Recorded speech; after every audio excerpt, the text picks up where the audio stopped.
Great.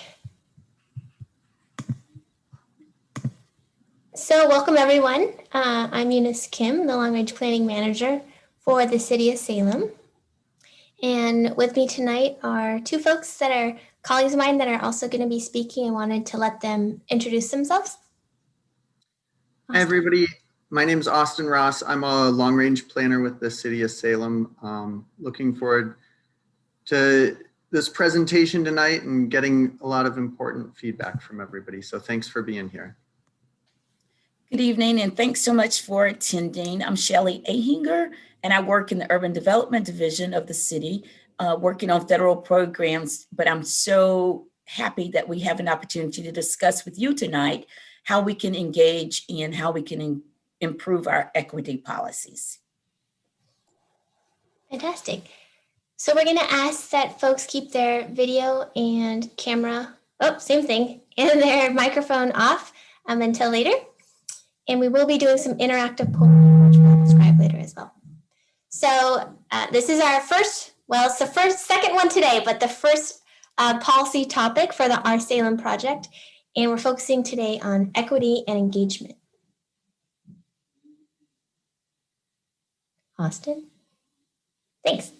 So I'm going to give a brief overview of the Our Salem Project to make sure we're all on the same page of what we're doing and where we are in the process.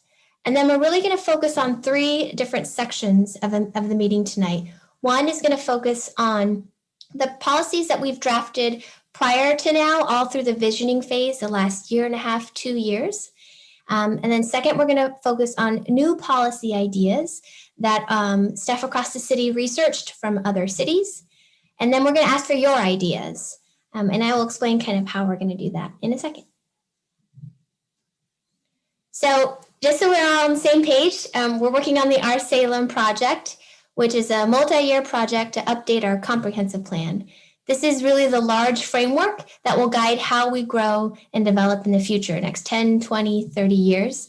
It includes goals, policies, and maps. So we're really excited to be here. So you've all maybe seen this before. This is a map of our portion of the urban growth boundary, the gray section that you see on the map. This is the area that we're planning for. We've seen a lot of growth and development in the Salem area in recent years. And so when you hear people talking about 60,000 more people by 2035, it's this gray area that they're referring to. And this is really an opportunity through this update of the comprehensive plan to figure out how we want to guide that growth as it happens. So where are we? We brought a high-level vision for future development to the council in March, and they accepted it. That basically gave us the direction to keep working on the project and to start working on the details. So that high-level vision included broad goals, we'll talk about some tonight, and a map. And tonight we're really going to focus on details, those detailed policies. You know, what did we get right in our first draft? What policies do we need to add? How do we need to change existing policies? So again, this is the first of many weekly meetings that we will be holding on different topics. So tonight might be equity engagement, but we're going to be talking about housing, parks, natural resources. Every Wednesday, please join us either at noon or at 5:30. And while the topic tonight is engagement and equity, we will talk about equity throughout the other topics, and we're just going to get started really on that tonight. So again, we're going to have three sections to the meeting tonight. And for each section, we're going to present different policy ideas, and then we're going to do some interactive live polling to get your input. Both you could use your phone and text, or you can use a web browser. And then we're going to give an opportunity for you to ask any questions you have in the chat.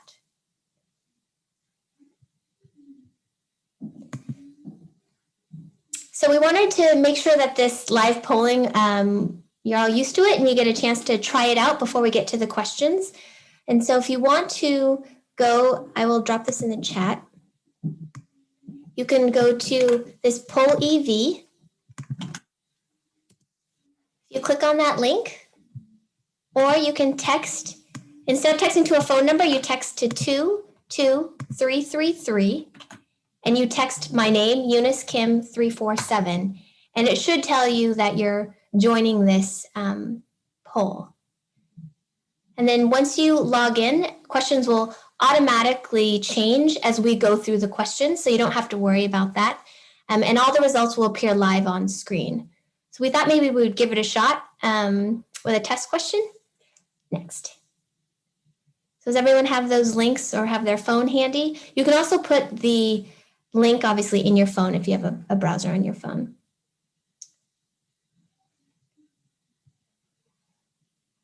So is everyone ready? You want to take a shot trying out the polling on the phone or on your computer?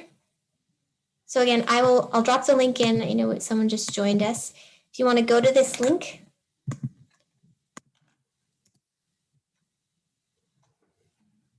Is anyone having issues or problems?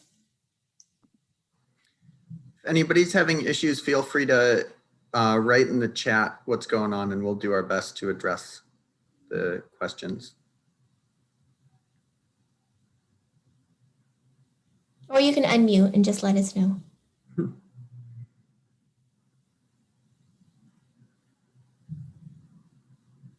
Is everyone voted? Or is just everyone ready? The 100% is everybody. I think everybody's ready. Okay, sounds good. Do you want to move on, Austin? Mm-hmm. So this is a vision statement that was in the Our Salem Vision document.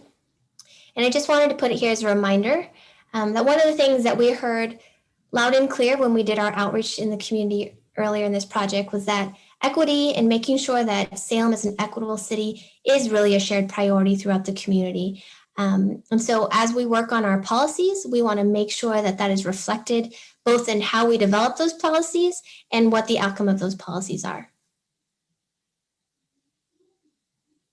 So there's a lot of different planning efforts going on right now in the city that are starting to incorporate equity. So for example, the City Council just adopted the updated strategic plan, which has a priority around making sure that the city services that we provide and we deliver to everyone is done in an equitable manner, and that we really focus on that in our service delivery. This Salem Climate Action Plan also is coming up with specific strategies to reduce greenhouse gas emissions with an equity lens. And so we are collaborating and coordinating with all of these other planning efforts as we do this work. So we have a lot of goals in our vision document, and we have one specific on community engagement. It's really just to make sure that when we do our engagement in the community, are inclusive, equitable, and transparent. But the idea is that this is a very broad goal. And so we're here tonight to figure out how do we dig into the details? What does that mean? What do we need to know in terms of how we do that outreach? And then we have a lot of goals that touch on equity, whether it's housing, parks, transportation. But again, they're very high level, big and broad. And so this is really our opportunity to say, what do we mean by parks and having equitable parks? What does that mean? And how can we spell that out in our policies? So I'm going to now hand it off to Austin, who's going to take the first section of the policies and focus on the policies that come from the vision document. Austin? All right, thanks, Eunice. So like Eunice mentioned, we're going to start with these previously drafted policies that were already presented in the Our Salem Vision as Appendix A. These policies come from our previous community engagement from the other phases we've been through in this project. So we're pretty confident that we're on the right track with these, but we also wanted to make sure that everybody had a chance to weigh in on them as well. So it's important to remember that we're testing the ideas. We're not wordsmithing tonight. We'll have future phases where we get even more into the nitty-gritty, but for now we want to stay on the idea and whether that's something you support or not. So there are 3 groups of policies here. This first one is about community engagement, and then we'll also have a couple sections on equity. And you'll notice that these policies are summarized to some degree. They're not the full wording that we presented in the vision document, partly because we wanted to make sure that they fit on the screen here, but also because we wanted to keep it at that idea level and not at the wordsmithing. It's also important to keep in mind that this is a small sample of all the policies that we've developed. So if you're interested in reading through all of them, that information is available on the project website. And we'll have a link to that a little bit later. But we definitely encourage you to check all of those out. And we have a survey up live on the website as well, where you can weigh in on all of them. So as we're going along here, if any questions come up about any of this, feel free to drop them into the chat, and we will kind of address them after we get through the live polling section. And if anybody called in on the phone, when we get to that question section, feel free to unmute and let us know. So I'm going to start by quickly reading through these policies and just make sure that the full idea is there. We did summarize, so I want to make sure we're all on the same page about what we're voting for here.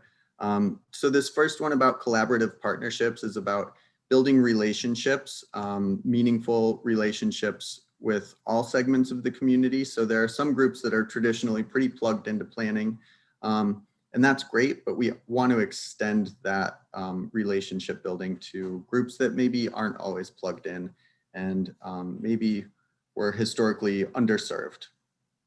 The next one about inclusion and equity is expanding opportunities, especially for communities of color, low-income residents, members of the sovereign tribes, and other underrepresented groups to participate in our planning processes. So that's an effort to be more inclusive. The environmental and social justice policy is about making sure that the plans, investments, and decisions we make don't have disproportionate negative impacts on any certain community. So making sure that the benefits and the burdens are shared equitably. And then the last one is about increasing the capacity. So not just providing more opportunities, but reducing any barriers to participations that might exist. So that includes things like knowledge about how to participate effectively, as well as just facilitating engagement opportunities to make it easier for people to engage, whether that's by providing childcare or some other way. So on the next page is the next live polling question. And what we're asking you to do is vote for which ones you like. You can vote multiple times. You can vote for all of them. You can vote for however many you choose. So I can get the slide. There it is. So if you're on the website, you should be able to see this question now, or you may have to refresh your browser if it doesn't pop up automatically. If you're texting, you should be able to text either A, B, C, or D to that text chain, and it'll pop up on there. I'm going to go, sometimes I have to go back and forth for things to start showing up there.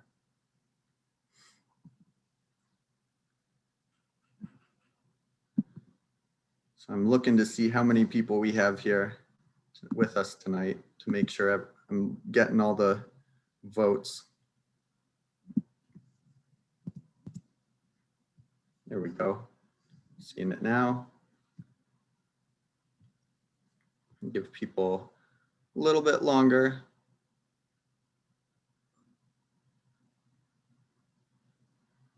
All right, why don't we move to the next set? So these ones are focused on equity, specifically in relation to housing, employment, and parks. So the first one is about minimizing or limiting involuntary displacement, especially from affordable housing. We've seen that as an issue in other communities, and we want to make sure that that doesn't become a bigger problem here. The next one is about equitable employment. And so supporting businesses that are expanding access to higher wage jobs, especially in low income areas.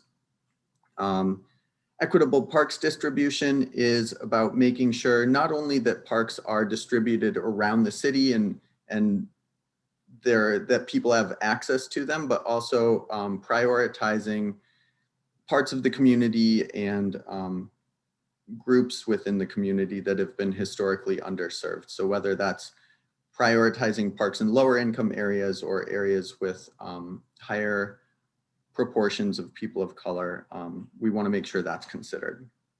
The last is culture in parks. So making sure that there are places within parks to celebrate our cultural heritage and diversity, whether that is sovereign tribes or communities of color, making sure that the people who live around the park see themselves represented in what's in the park. So we'll go to the next set of polling questions. And hopefully that's popped up for everybody.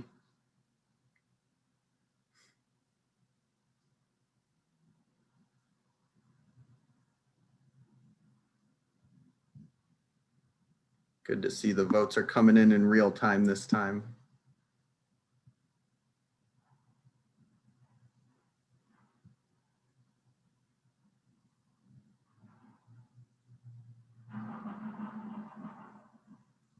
All right. See some of these are going up and then down. People are changing their votes, but that's okay.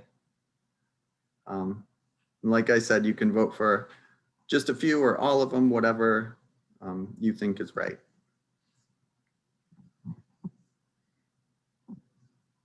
All right, let's move on to the last set here.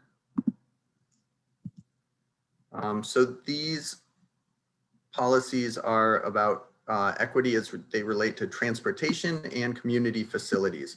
So transportation equity means increasing access to safe and convenient transportation for everyone in the community, whether that's by increasing access to transit or by improving sidewalks, bike lanes, or even roadway improvements, but making sure that that's done equitably and that we're considering equity when we make those investment decisions. Transportation impacts is again about making sure the benefits and the burdens of investments are distributed equitably. So making sure that one community isn't burdened unduly and making sure that we're considering equity when those decisions are made. And the last is about cultural places. So that's working to designate cultural places within Salem that recognize and celebrate the diversity of the community, whether that's the sovereign tribes or communities of color or other groups, especially groups that were historically marginalized. So let's go to the last set of polling questions here. And you can go ahead and vote.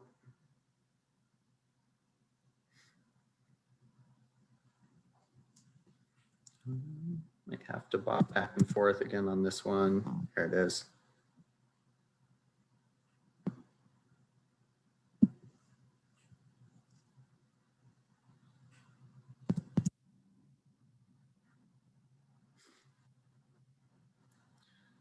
All right, give it another couple minutes here. Make sure everybody has a chance.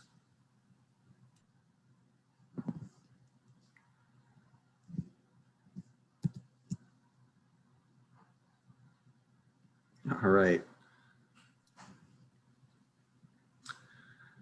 Okay, I'm going to move ahead and see if I can pull the chat back up here. We'll see if anybody has dropped any questions in there. If you have any questions, this is a great time to type them in the chat box and we'll do our best to answer them for you. So we'll give everybody a minute or so to type if you've got any questions, or if you're on the phone, feel free to jump in. And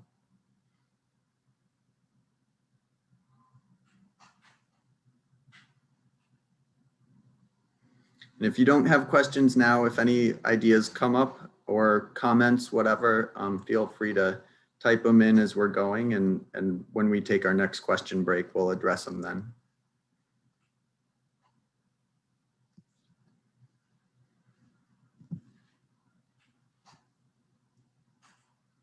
All right, I see one in the chat now. It says, I saw that minimum parking requirements are being reduced for some residential uses. Is there any talk about reducing minimum parking requirements for other uses like offices? I'll take that one. Yes. As part of the work we're doing for our Salem on kind of the zoning code level, we are considering parking reductions, particularly along Chariot's core network.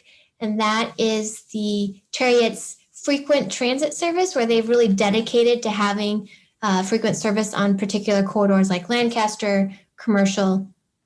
And so the reason that we are considering that is one of the big goals that the City Council has set is to reduce greenhouse gas emissions to carbon neutral by 2050. And so we are trying to figure out the best way to really make sure our core network is utilized, it's developed, and people have access to that frequent transit. So that is a question that we'll be talking to a zoning subcommittee about, and I'll talk a little bit more about that at the end of this presentation about reducing parking requirements. And I should say, generally, we also reduced parking requirements for retail in the mixed use 1 and mixed use 2 zones, which are fairly new. So as we apply those more broadly in the community, those parking reductions would also go with them. Hopefully that answers the question for now. Okay.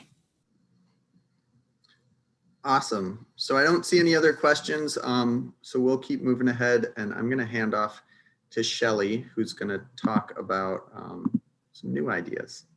Thanks, Austin. I got a little excited a few moments ago and jumped in before it was my turn. So happy to have everyone here tonight again.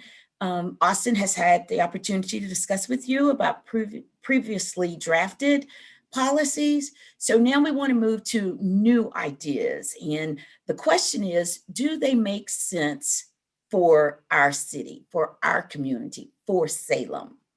And Austin had the opportunity to do some research on several communities that have shared value of the city as demonstrated through their comprehensive plan.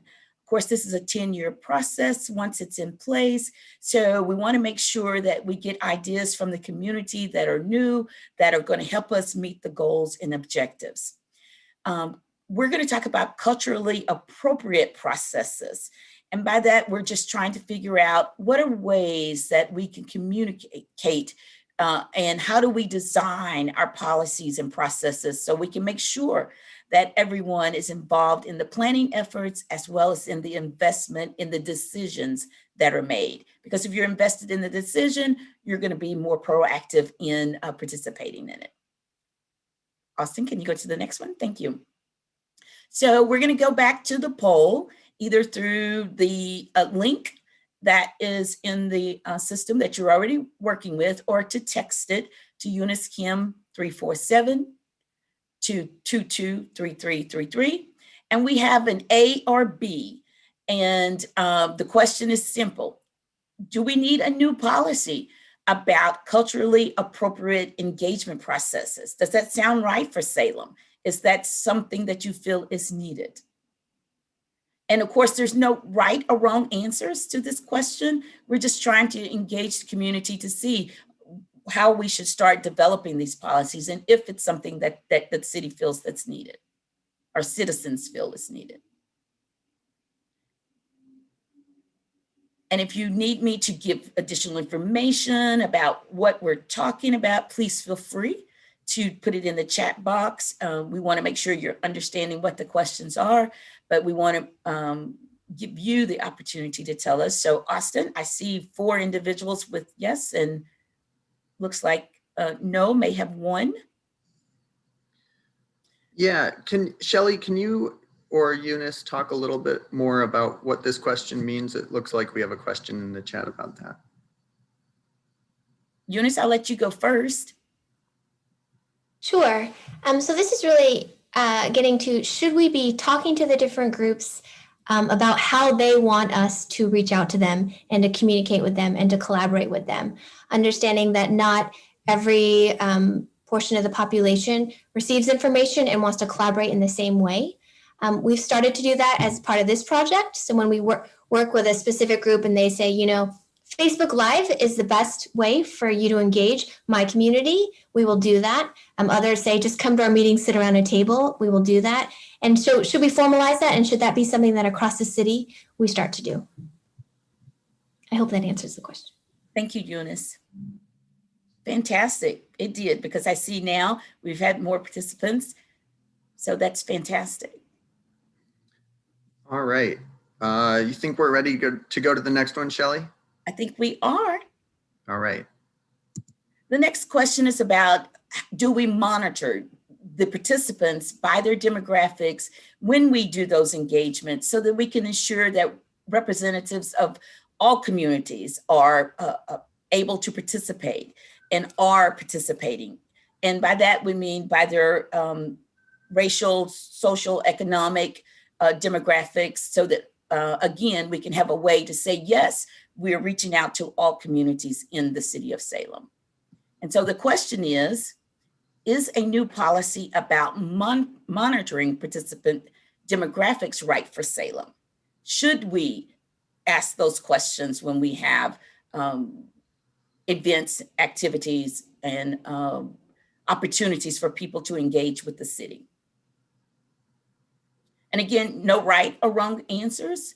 We just know that we need to put that question out so that the community can give us some feedback as to whether or not that's a policy we feel is important.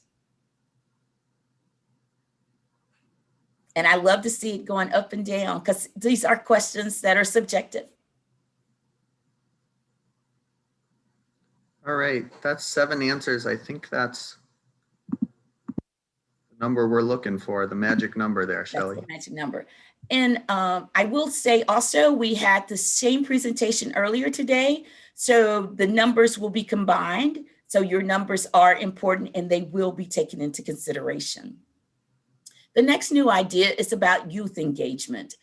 Do we want to create opportunities for our youth to be engaged in the planning projects and decision-making processes here in the city of Salem?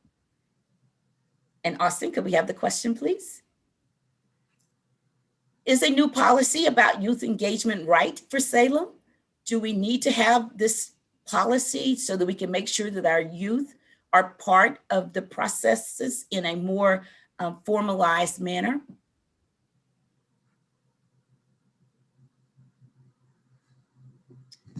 Austin, can you refresh? We may have some answers, but I just can't see any at this moment. There we go. Fantastic.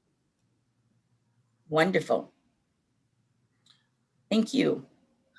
Yes, times 100. You're absolutely right, Mr. Davis. The next new idea is in regards to accessibility. And should the city ensure city meetings and materials are fully accessible to all residents in the Salem area? And the question, please, Austin, the poll. So is a policy about fully accessible city meetings and materials the right thing for Salem to look at? And we're talking a broad spectrum of accessibility opportunities.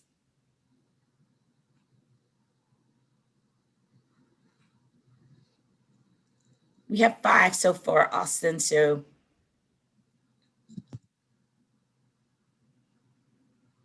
And if there are some people who were thinking, I don't know, I'm not sure, we can talk about that when we get to the questions. But I think there's a question, is this in regards to time, like lead time to respond, or is it more languages, et cetera? And so I would say this is about languages, it's about providing access for people with disabilities, whether that's the deaf community or maybe the blind community in Salem, and making sure that they have the materials they need to be a part of the process.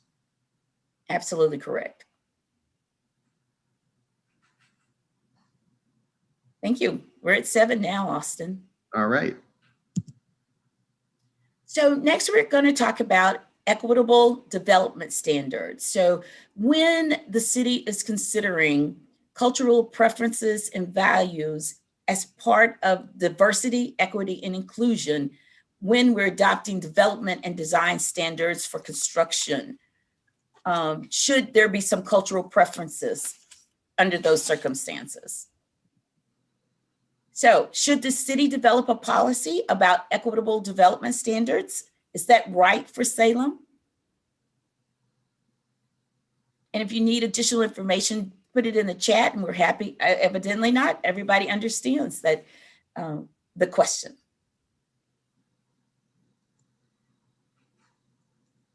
All righty. Fantastic.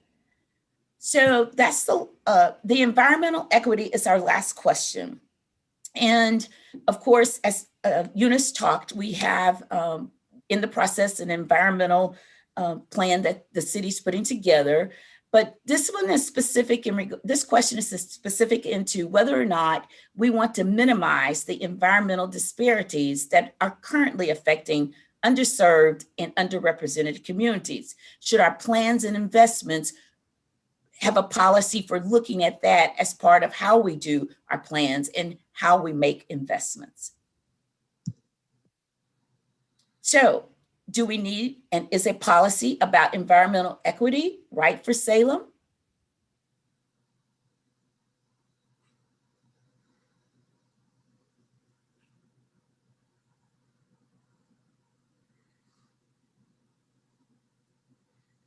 And if there are any questions, again, please feel free to use the chat. We'll make sure we can expound on it. We have a little time. We don't want to rush anyone. I think we're at 7, Austin. Oh, I thought that was the last one, but it is not. The recreational programming, whether or not the equitability to encourage underserved populations to join our recreation programs and activities. Should we look at offering need-based assistance, which would mean based upon your household income, there would be a sliding scale, how much you would pay for our recreational programs? Should we make sure that there's translation services at those programs? And if needed, provide transportation whenever possible so that we can make sure children or adults or youth from around the city can come to activities by providing that transportation, removing barriers. So do you think a policy in regards to equitable recreational programming is right for the city of Salem?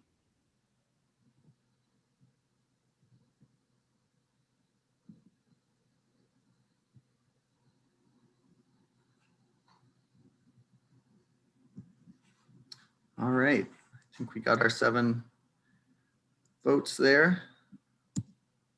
I did have one other thing to add, Austin, that I don't think we mentioned, that this was, the poll is anonymous. So we thank you so much for your frankness in helping in making those decisions. But now we need to know whether or not you have any questions on new ideas. And if you would write them in the chat, or if you're on the phone, we'll be happy to take those questions at this particular time. And these were just samples of new ideas. So if you have others, we'll have an opportunity in a moment that you can provide those. Any questions? Also, Austin, as well as Eunice, if you don't feel comfortable in this environment to provide information or input, we're going to have information later on to where you can see their email address and how to let us know your thoughts in regards to new ideas.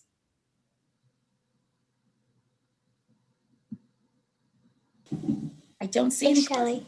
Uh-huh.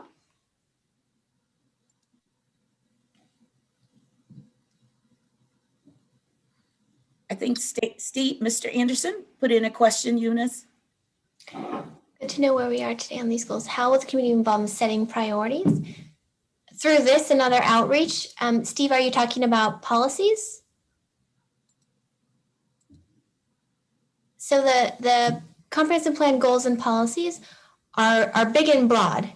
And so we aren't necessarily saying today that our priority is just housing or our priority is transportation. We're trying to set kind of the goals and policies for all of those topics. Eunice, I was just thinking basically, we've got these goals, kind of where are we today?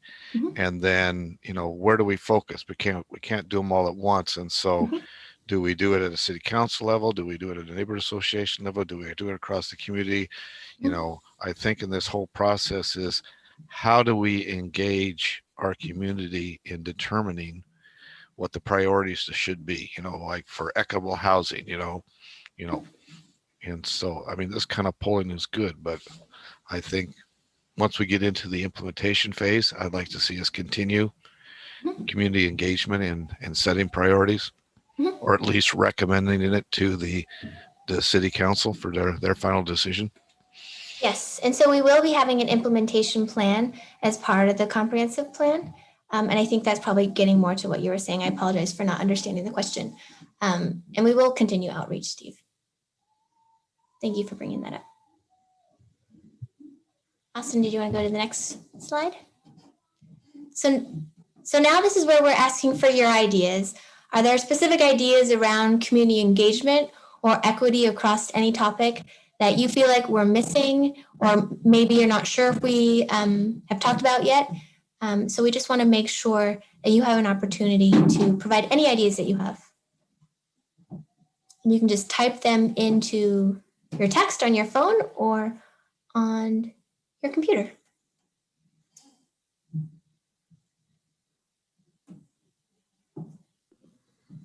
And we'll give people a decent amount of time here because we know it takes a little bit of time to type in a full comment sometimes. So we'll stay here for just a minute. And it looks like we have a comment in the chat to consider noise and light pollution and how it impacts lower income folks disproportionately.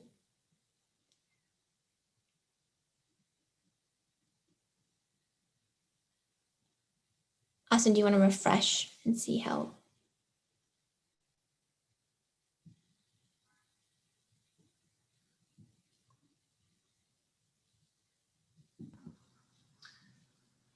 Do you have any?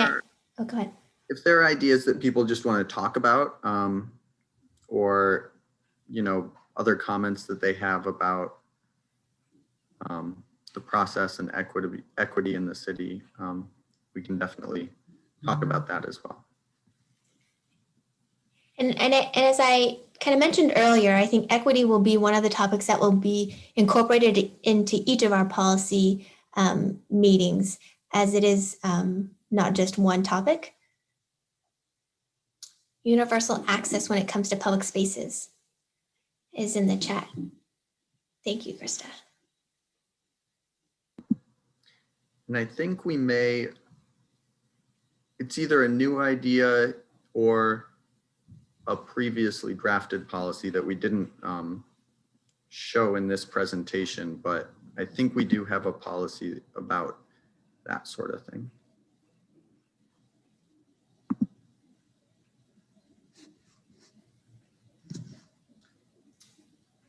Encouraging a more diverse employment base for the city.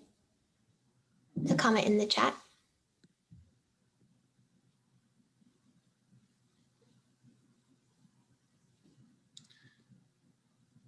I think that's something the city is working on.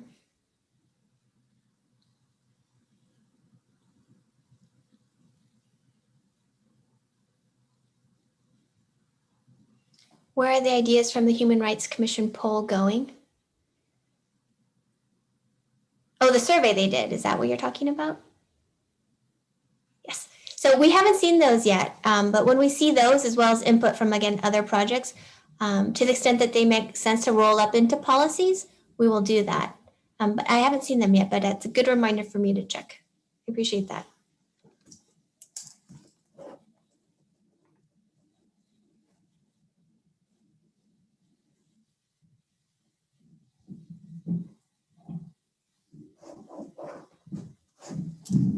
Are there any more ideas or questions?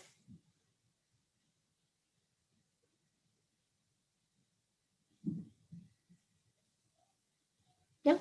Okay.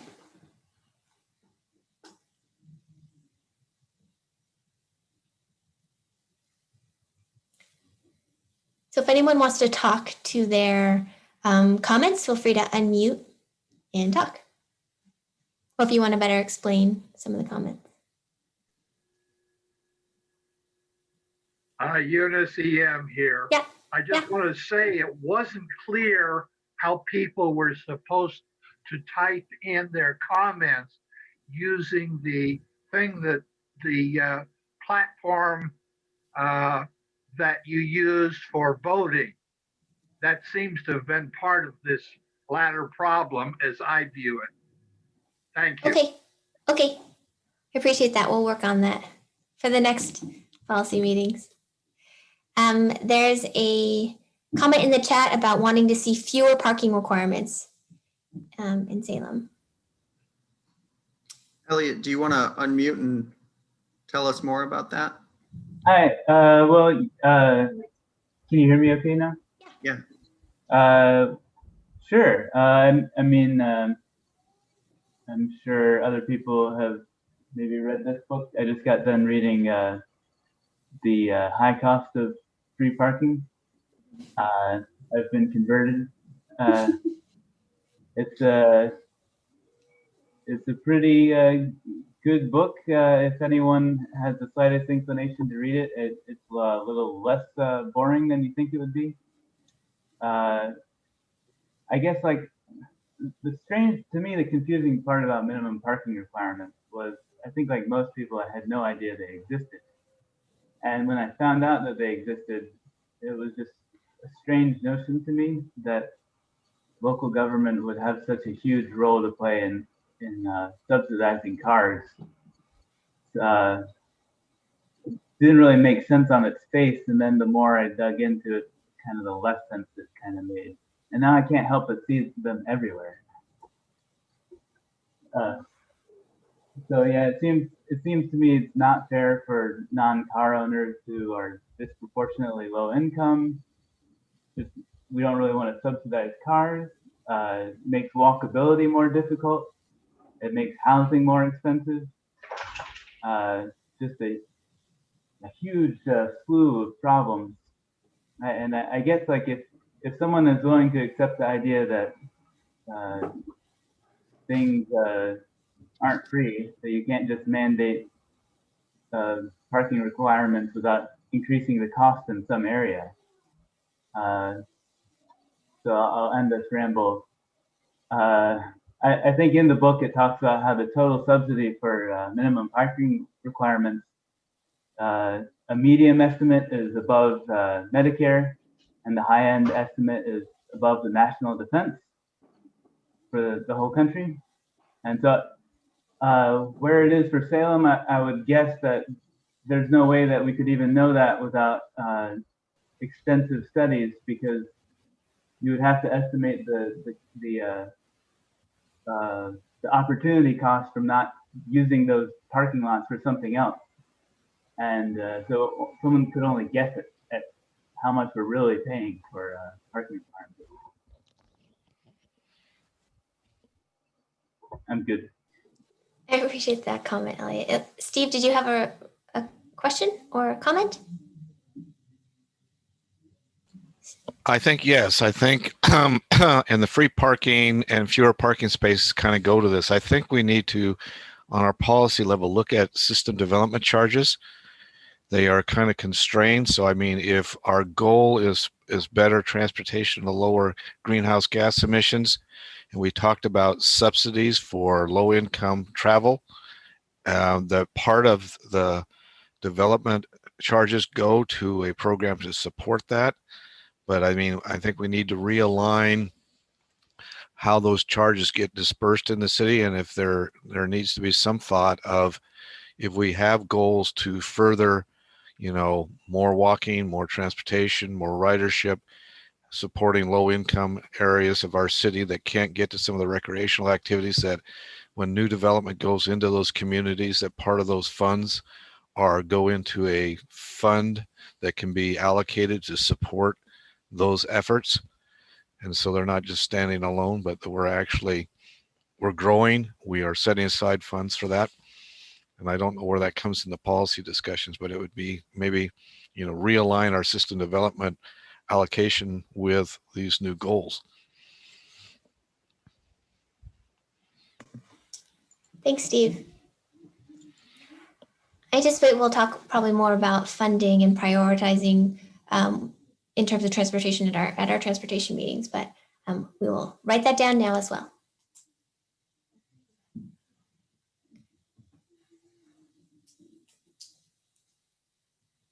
So there's a comment in the chat about a neighborhood having concerns regarding less parking requirements. Does someone want to speak to that, or just wanted to note that? You're welcome to unmute.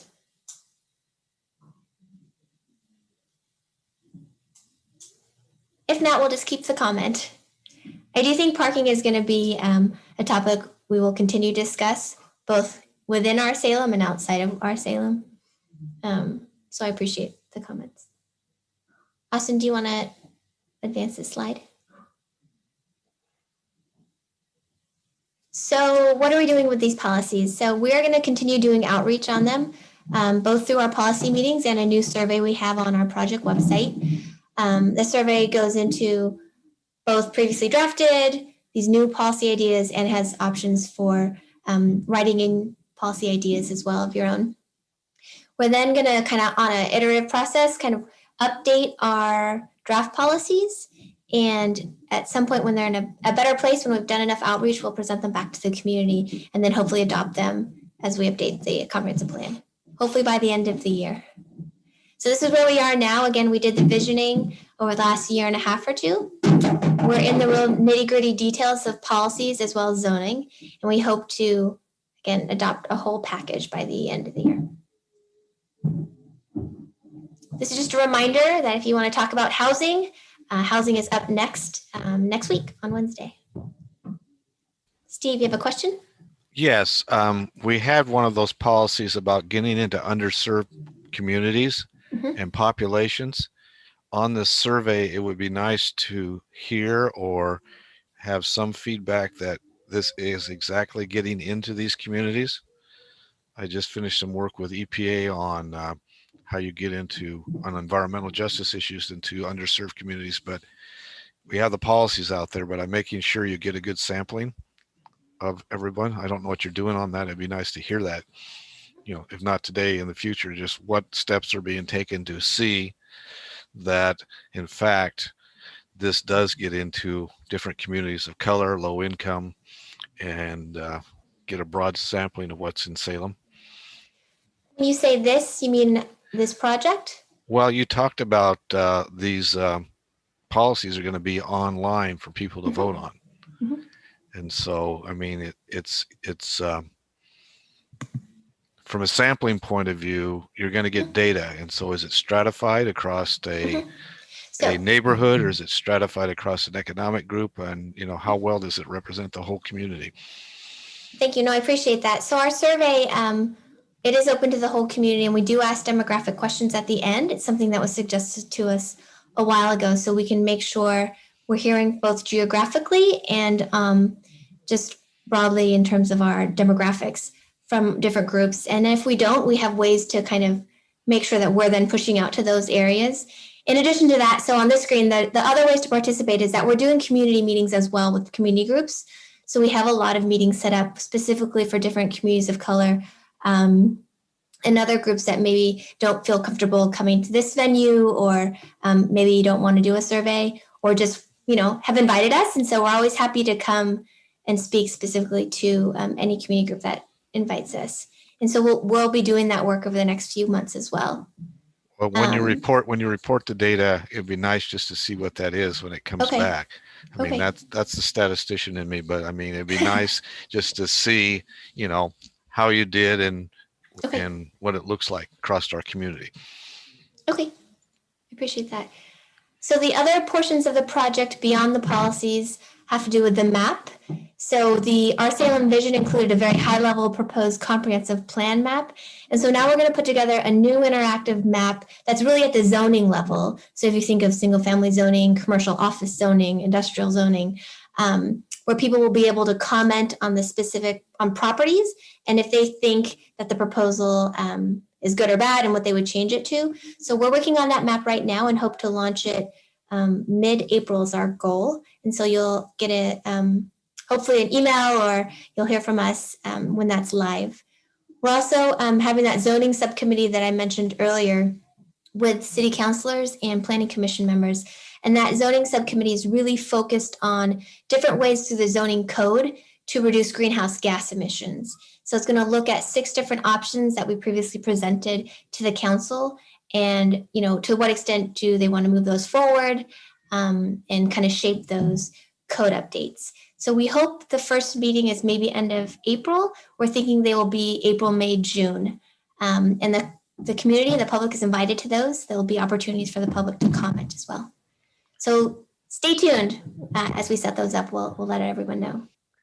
Yeah, go ahead. Eunice, Yeah. I'm trying to stay quiet, but can we have land use chairs from the neighborhood associations on that committee? I mean, the city council and planning commission is one part of it, but since this decision affects the whole communities, we need a community representative on that committee.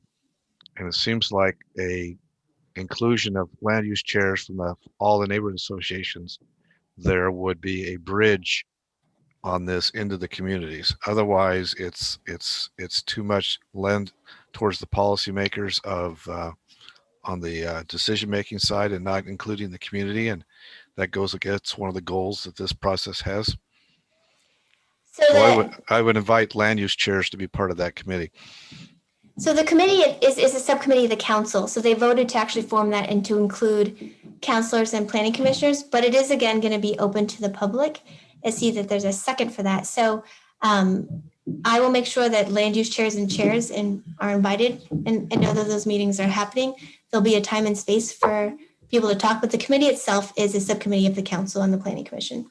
Well, then the comment is just that decision excludes part of the public from the process. I'll leave it there. Okay. And so this is just our project website and my contact information, so you can contact me anytime. And again, if there is a group that you're associated with that you would like us to come talk to virtually, we're happy to do that. Just let us know and we'll be there. And I just also wanted to say thank you. Oh, was someone trying to say something? I don't know. Maybe not. I just wanted to say thank you for participating in our first policy meeting. We are working out the kinks, as you can tell, in terms of the interactive polling, but I appreciate you all showing up. Please pass the word on. We will be meeting on housing next. So if you have a passion for housing, affordable housing, any types of housing, anything related to housing, please do come, and we'll see you next week. Thank you, everyone. Thanks, everybody. Thanks and good night. Be safe.